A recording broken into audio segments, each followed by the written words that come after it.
মাননীয় স্পিকার, আমি বক্তব্য দেওয়ার জন্য অনেক কিছু রেডি করে নিয়ে এসেছিলাম।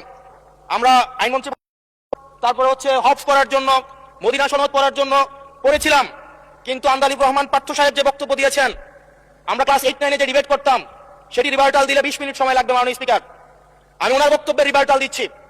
উনি বলেছেন যে আমি কোট করছি, উনি বলেছেন 72-এর সংবিধানের কিছু কিছু বিষয়কে ওনারা সম্মান দিয়েছেন। তার মানে কিছু কিছু বিষয়কে ওনারা সম্মান দেয় নাই। তার মানে এই অভ্যুত্থানের পরে এই সংবিধানের কিছু অংশ ওনারা মেনেছেন, কিছু অংশ ওনারা মানেন নাই। ওনারা কেবল ওই অংশটাই মেনেছেন যে অংশটা ওনাদের পক্ষে গিয়েছে, যে অংশটা ওনাদের বিপক্ষে গিয়েছে এই অংশটা ওনারা মানেন নাই। মাননীয় স্পিকার, এই ধরনের প্রকৃতি সম্পন্ন যারা আছে বাংলাদেশের পার্লামেন্ট, যারা দেখছেন তারা সিদ্ধান্ত নেবেন, যারা কখনো কখনো কনফরমিস্ট, যারা কখনো কখনো রিফর্মিস্ট, তারা মূলত হচ্ছে অপরচুনিস্ট।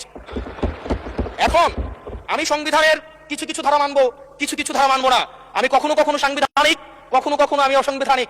মাননীয় স্পিকার, যখন ডক্ট্রিন অফ নেসেসিটির প্রশ্ন আসে, মাননীয় স্পিকার, এই এক্সিস্টিং সংবিধান অনুযায়ী যখন 7A এবং 7B বলবৎ থাকে, সেই জায়গা থেকে আইনত করা মাননীয় স্বরাষ্ট্রমন্ত্রী উনি থাকলে ভালো হতো।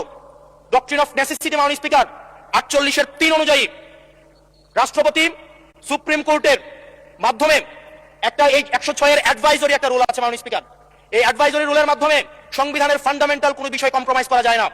মাননীয় স্পিকার, যদি আমি এই সংবিধান মানি, তাহলে এই অন্তর্বর্তীকালীন সরকারের বৈধতা প্রশ্নবিদ্ধ হয়। মাননীয় স্পিকার, মাননীয় স্পিকার, যদি এই সংবিধানকে আমি ধারণ করতে চাই, মেনে চলতে চাই, সেদিন 64 বিধি অনুযায়ী অ্যাটর্নি জেনারেল নিয়োগ দেওয়া হয়েছিল 6 আগস্ট। মাননীয় স্পিকার, এই সংসদে প্রশ্ন রাখতে চাই, তৎকালীন বর্তমান রাষ্ট্রপতি চুপ্পু, তখন বলা হয়েছে অ্যাটর্নি জেনারেল নিয়োগ দেওয়ার ক্ষেত্রে প্রধানমন্ত্রীর সাথে আলোচনা করতে হবে। সেদিন কোন প্রধানমন্ত্রীর সাথে আলোচনা করা হয়েছিল সেটা আমাদেরকে অ্যাটর্নি জেনারেল জানাবেন। আমাদেরকে অ্যাটর্নি জেনারেল জানাবেন যে হিয়ারিংটা হয়েছিল, এই হিয়ারিং এ উনি উপস্থিত ছিলেন কিনা।